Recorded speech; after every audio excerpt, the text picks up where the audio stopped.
एक समय कैफू का मतलब ही था मैदान के एक छोर से दूसरे छोर तक तूफान की तरह दौड़ने वाली एक एक्सप्रेस ट्रेन।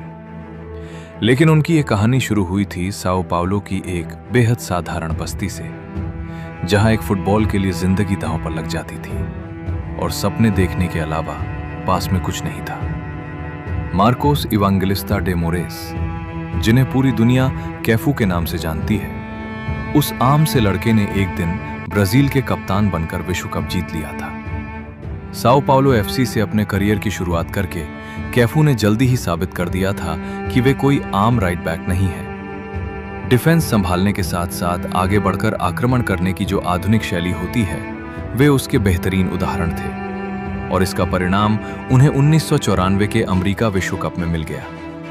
युवा कैफू ने सब्स्टिट्यूट के तौर पर मैदान पर उतरकर फाइनल में इटली को हराते हुए पहली बार विश्व चैंपियन बनने का स्वाद चखा। लेकिन रास्ता इतना आसान नहीं था। 1998 के विश्व कप में फ्रांस के हाथों फाइनल में हारने का दर्द भी उन्हें झेलना पड़ा था।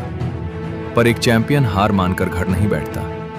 कैफू और भी मजबूती के साथ वापस लौटे। साल 2002 दक्षिण कोरिया और जापान की जमीन पर विश्व कप का आयोजन हुआ।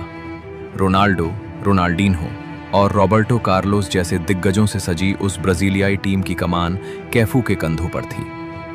फाइनल में जर्मनी को 2-0 से हराकर जब ब्राजील ने 5वीं बार विश्व कप जीता, तो कप्तान कैफू ने वो सुनहरी ट्रॉफी ऊपर उठा दी, जिनकी जर्सी पर लिखा था 100% जर्दीम आयरेन, यानी अपनी जड़ों और बचपन के प्रति एक अटूट सम्मान। और यहीं पर फुटबॉल इतिहास का एक अमर और अनोखा रिकॉर्ड बन गया।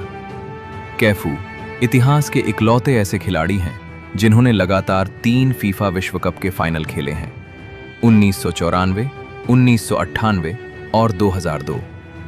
इसके अलावा 4 विश्व कप में कुल 20 मैच खेलकर उन्होंने ब्राजील की तरफ से सबसे ज्यादा मैच खेलने का रिकॉर्ड भी बनाया। क्लब फुटबॉल में भी उनका जलवा कम नहीं हुआ। उन्होंने इटली के एएस रोमा और एसी मिलान की जर्सी पहनकर मैदान पर तहलका मचाया। रोमा में उनकी बेहतरीन रफ्तार के लिए फैंस ने उन्हें प्यार से नाम दिया था इल पेंडोलिनो, यानी एक्सप्रेस ट्रेन। रोमा के साथ सेरी आ जीतने के बाद उन्होंने यूरोपीय फुटबॉल के शीर्ष स्तर पर भी अपनी बादशाहत साबित की थी।